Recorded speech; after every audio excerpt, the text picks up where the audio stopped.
Olá pessoal, um videozinho mais informal sobre um assunto um pouco aleatório, que tanta merda acontecendo no Brasil, no mundo, né? Tanta coisa que a gente tem que ficar falando. Às vezes eu sinto saudade de fazer um vídeo mais aleatório, com alguma opinião sobre algo bastante aleatório, eu quero comentar sobre o seriado da HBO, né, Chernobyl, né, que é baseado no que aconteceu em fatos reais. Ou seja, desse seriado você não pode reclamar de spoiler não, já aconteceu, porra. Que você vai achar ruim spoiler. Mas enfim, houve em 1986, no dia 25 de abril, 25 a 26 de abril de 1986, na cidade de é, Pripyat, onde é a Ucrânia. Naquela época a Ucrânia fazia parte da União Soviética. Então existia a República Socialista Soviética da Ucrânia e existiam as repúblicas socialistas, mas era tudo União Soviética, né? Próxima fronteira também da Bielorrússia, que também foi indiretamente atingida, mas era uma coisa só. Então o seriado mostra o seguinte, que a União Soviética tinha que ter aquela hegemonia na Guerra Fria, né? De mostrar que era uma potência, que era superior a todos, que era superior ao capitalismo, às forças reacionárias e tal. E acabou que foi ela que sucumbiu no final das contas. Eu acredito que este acidente contribuiu um pouco para o fim da União Soviética, que já estava um pouquinho balançada, né? Naquela época finais da, da Guerra Fria, né?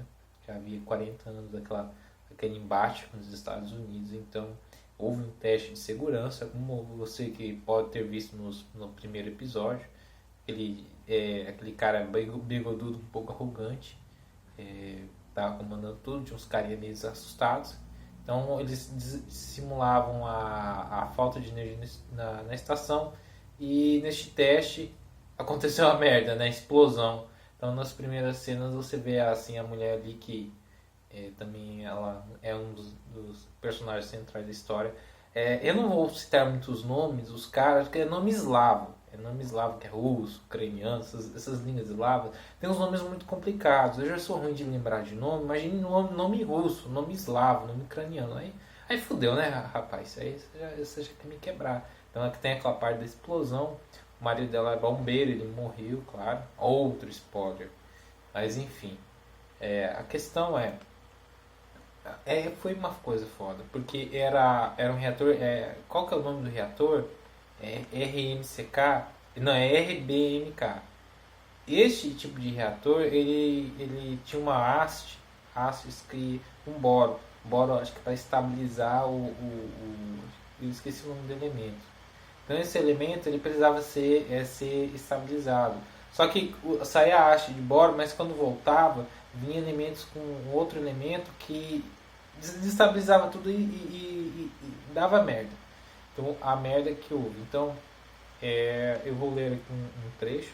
O acidente ocorreu durante o teste de segurança durante o início da madrugada, que simulava a falta de energia da estação, durante a qual os sistemas de segurança de emergência e de regulagem de energia foram intencionalmente desligados. Eles queriam fazer um teste para ver como que ia sair. Uma combinação de falhas inerentes do projeto reator, que era a RBMK, bem como os operadores que eles cometeram cagada assim, que organizaram o núcleo de maneira contrária a uma lista de verificação para o teste. Resultou numa combinação de reações descontroladas. Eles eram apertar um botão que era para reduzir a potência do reator, e ele aumentou a potência desse reator, houve uma sobrecarga. E a água ela era superaquecida, né? Então a água ela tem essa função de controlar o negócio. E ela foi superaquecida, foi transformada em vapor. Aí causou uma explosão de vapor, né? Que a água tem em determinada pressão e temperatura, a água ela é líquido vapor, né? Então trouxe, aí jogou grafite, né? Grafite no ar livre e produziu correntes ascendentes consideráveis por cerca de 9 dias. Aí o fogo depois foi contido e tal. Só que daí já tinha contaminado meio mundo. Então houve sim precipitação, né, desses subprodutos tanto na Soviética como na Europa Ocidental. E é complicado.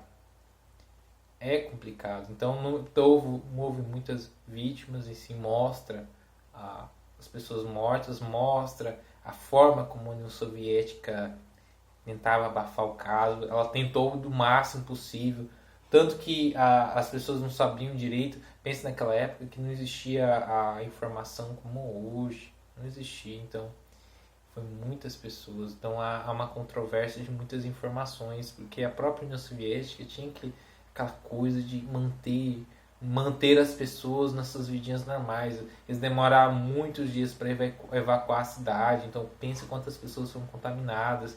As pessoas não sabiam direito de nada. Então as pessoas não receberam doses letais.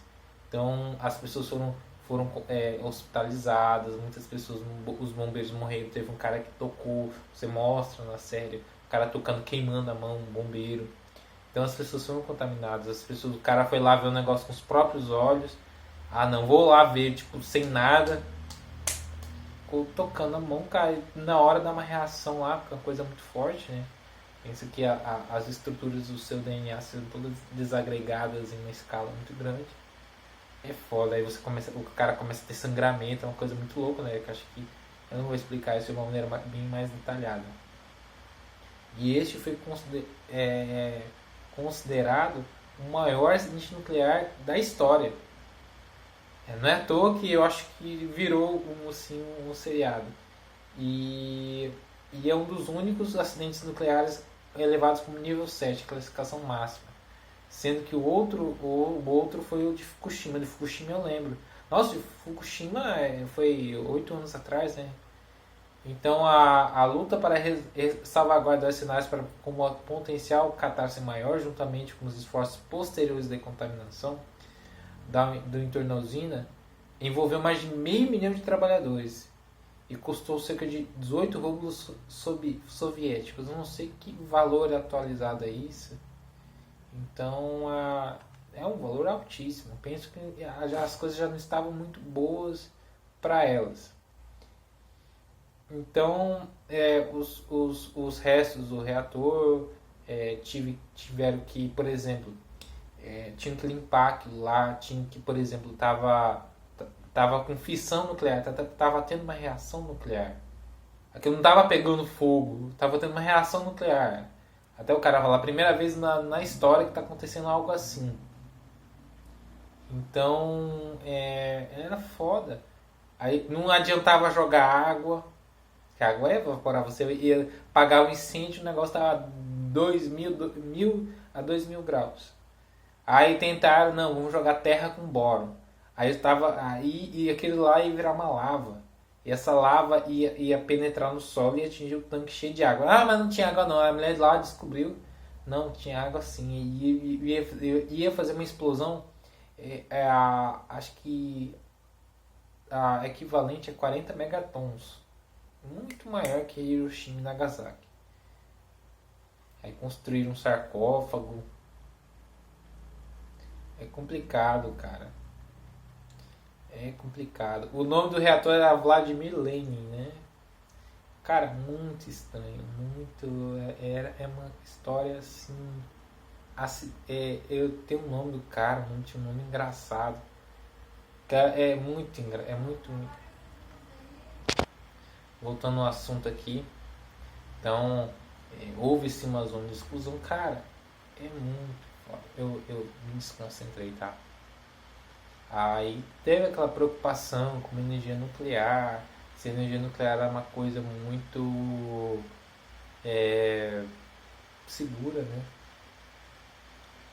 Então aqui fala, houve sim desaceleração da indústria e também tornar menos sigiloso esse tipo de processo.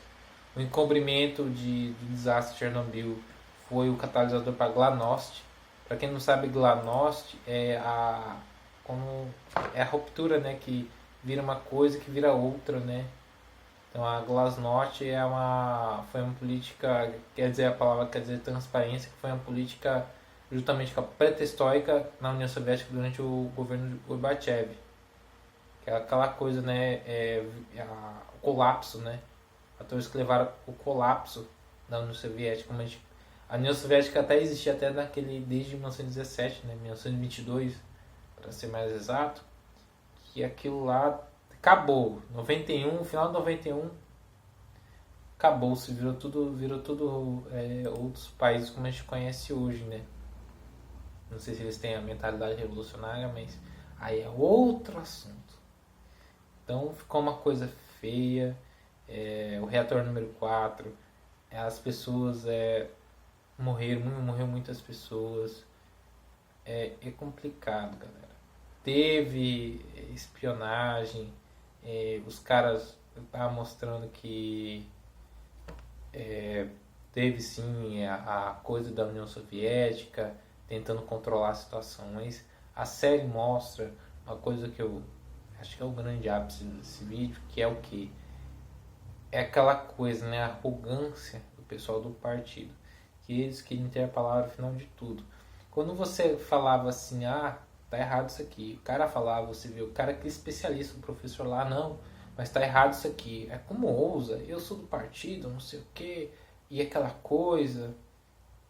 E teve uma parte da série, que foi no terceiro episódio, e tinha um plano de evacuação, e tinha uma senhorinha de 90 e tantos anos, 94 anos, segundo ela.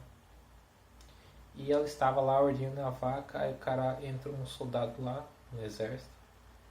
Vamos embora. Vamos embora. Não, eu não vou sair daqui, vivi minha vida aqui, não vou embora. Aí ela... Não, ela falou já sobreviveu ao Holodomor, a Segunda Guerra, soldados, virou putaria, né? Soldados soviéticos e alemães quando houve a guerra, ou seja, pensa na carnificina que foi, que ela perdeu familiares e tudo mais, né? Então foi uma coisa muito complicada. Aí ela falou, não vou embora. Pra que eu vou pra onde? Não, eu vou te dar emprego, alguma coisa assim. Aí o cara falou, matou ela. Simplesmente isso, né? Era ordens, né? Era a última vez. Aí também uma parte muito curiosa, que era que eles tinham que eliminar os animais domésticos. Eliminar que cachorro, gatinho, como esse aqui, muito gordo, né? Aí os caras tinham que procurar os bichos, né? Como um gato assim, bem bonito, bem pretinho nesse. Aí eles tinham que... o menino lá, que era bastante novinho, assim, os caras mais velhos, foram até pra guerra no Afeganistão, né? Que a União Soviética se envolveu. Aí eles assim, tinham que matar o cachorro, o gato a tiro. Tipo, o cara não tinha coragem de estar com pena no cachorro. Tipo, sai. Aí ele deu um tiro, o cachorro morreu na hora, ele ficou meio assim, meio chocado. Aí o outro cara viu e deu um tiro. Ele falou, não era pra você fazer sofrer, né? E se não morresse, dá outro logo. Porque era assim, os animais estavam assim contaminados. Estava tudo contaminado, então eles tinham que se livrar desses animais. Eles não tinham culpa. Eu sei que parece ser assim, uma coisa muito cruel,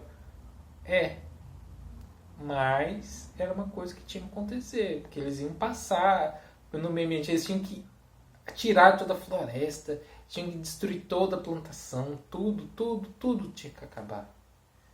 E o cara assim, no ideal, tinha que isolar cerca de 2.000 km². Isso era uma coisa impossível. Tinha que desocupar toda a Ucrânia e toda a Bielorrússia. Não era para viver ninguém mais nesses países até. Segundo as palavras de um cara, mas claro que isso não aconteceu. Esses países existem até hoje. E iam ficar contaminado por quase, acho que 14 mil anos. Aí eu falava bem assim, tinha lugares que não... que decaimento, né? Decaimento é levar no mínimo acho que 100 anos para não ficar uma coisa mortal.